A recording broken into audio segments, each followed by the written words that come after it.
Hello, it's Graham Bibby, Chief Investment Officer, joined by Matt Leong, Senior Investment Analyst. Hi everyone, good to be here. Thought we'd give you a recap of the year very quickly before going into some of our views about the year ahead and where we're positioned. So the last year has been quite volatile, as everyone knows, a lot of ups and downs in the equity market. We've seen really dramatic moves in the fixed income markets and the worst year on record that we've seen in 30 plus years in the bond market with some negative returns there. So what does it mean? Basically, we look at things from the top-down macro view first, and within that, the policy settings. So the things from the central banks, where are they setting interest rates, where are governments setting their policy in terms of their spending patterns as well. Post-COVID, we've seen quite a surge in liquidity coming into the market, money being pumped in by government stimulus checks and support, followed by very dramatic easing in interest rates. And now we're on the other side of that. Last year was all about the restrictive conditions that have come in, central banks hiking rates, and they're still on the path to do that further.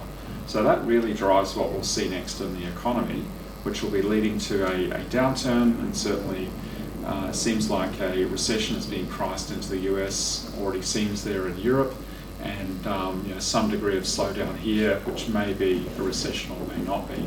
So with that macro environment, Matt, what do you think about the market's view and how markets have travelled over the last year and our view now? Yeah, sure. So, markets are lower over last year, but we have seen a bit of a rally of late. We're still fairly conservative in our outlook given the macro outlook that we hold. So really, equities, we're still seeing potential for further downturn from here. That is driven by restrictive policy, but also the earnings outlook. Earnings haven't really quite come down as far yet, and if we do get a recession, there's a very high likelihood that they come down much further from here. So we've seen a little bit of repricing there, but potential for more to come. For bonds, bonds are a little bit more interesting now, given that yields are higher. But maybe Graham, what's your view on bonds? Well, we've seen quite a big move over the last year, and the move from here will be twofold. So, we've seen rising yields, both from government yields and those base rates coming up from central banks hiking, but we've seen credit spreads widening as well, anticipating some degree of slowdown. So into next year, what we'll see is a combination of government bonds rallying or falling in yield, and that leads to some good performance from bonds. But as we see an actual recession or slowdown play out, we'll get a corporate default cycle of some degree. So that's when there's likely to be another wave of credit spread widening. So there's going to be a bit of to and fro this coming year, so that we expect, because of those starting yields, we're in a better place and more able to withstand some volatility. Yep, so better year for bonds then, hopefully. Should be, yeah.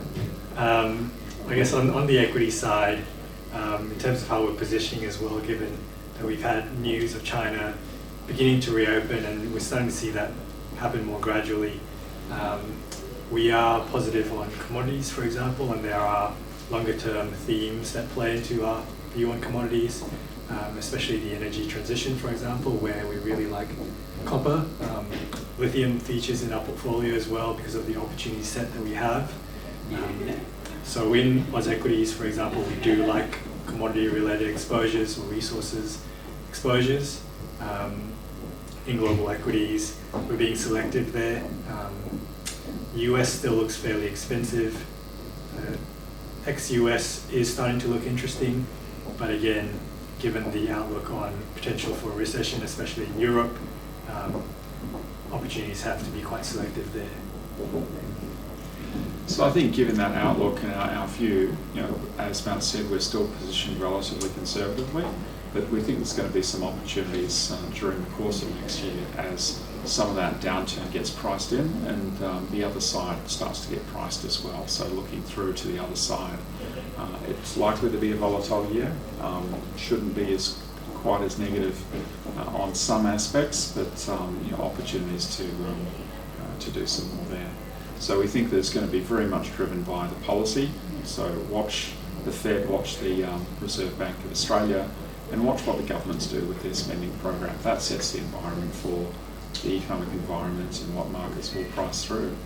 With that, have a good end of the year and holiday season, and look forward to speaking to you all in the new year. Thank you.